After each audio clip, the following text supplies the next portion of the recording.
You know the mission of interfaith dialogue, and do you think it is reaching its goals, or would you advise anything to improve the mission? Well, there are a number of things that that they have done very well. They haven't been in existence that long. They're new. And to have such a short history, I think they've done remarkably well in many respects.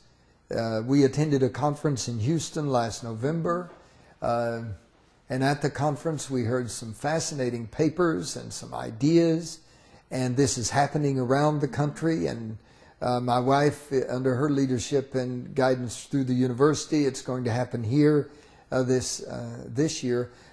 I think that is remarkable. So those things are good. I think as we continue to work, we're going to have to deal with a lot of questions that affect dialogue. I'm thinking a great deal about how dialogue works.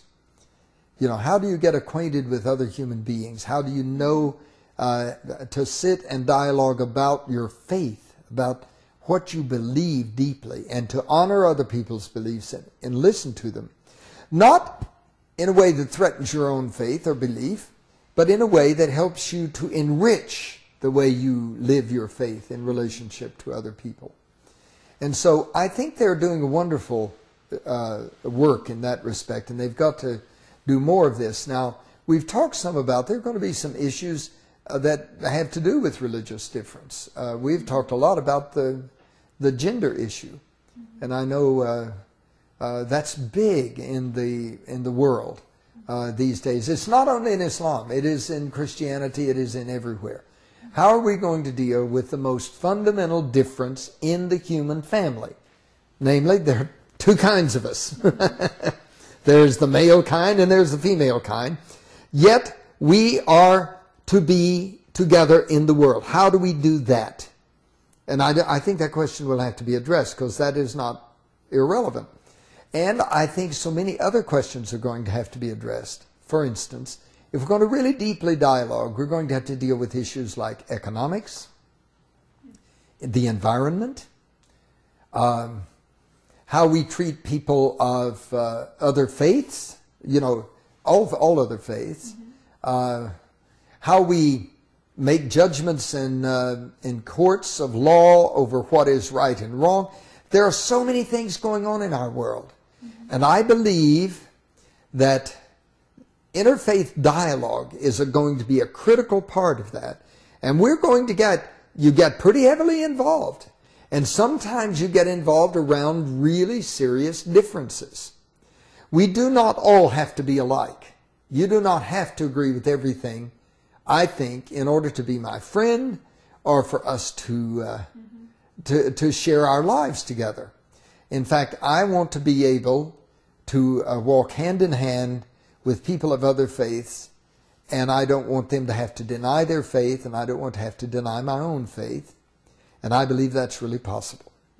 And the interfaith, as long as the Interfaith Dialogue Institute is devoted to that sort of thing, I'm with them.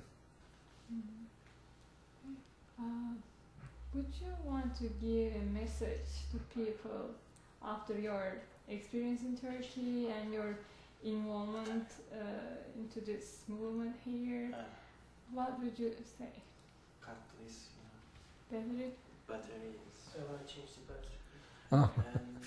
The last question. Sylvia? Do you want me to repeat the question again? Or? Okay.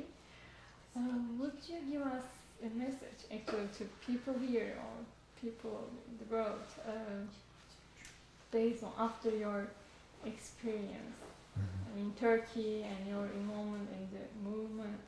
What would you say? Yes.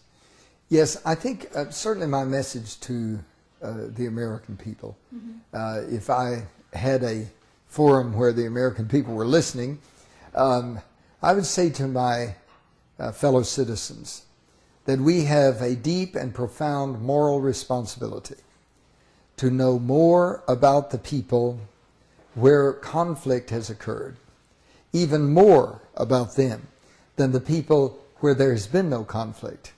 because conflict triggers this message: something is wrong.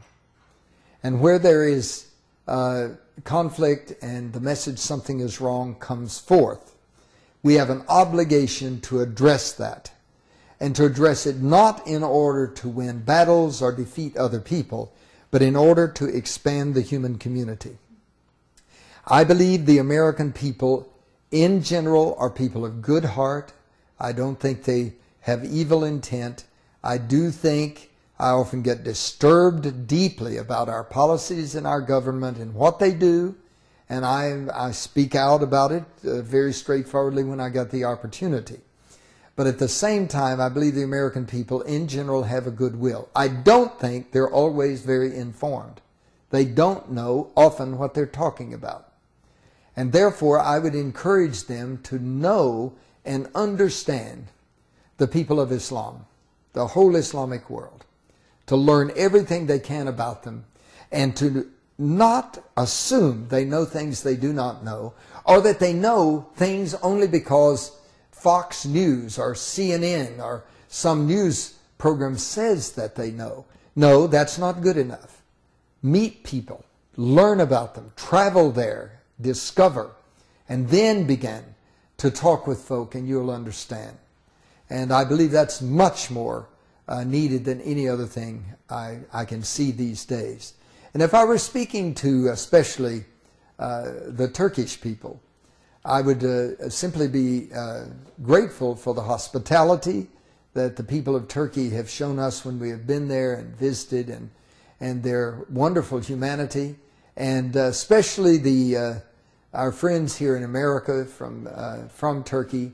I would say to the Turkish people, the people you are sending to us and that are coming here to study and to work in our midst are great representatives of your country.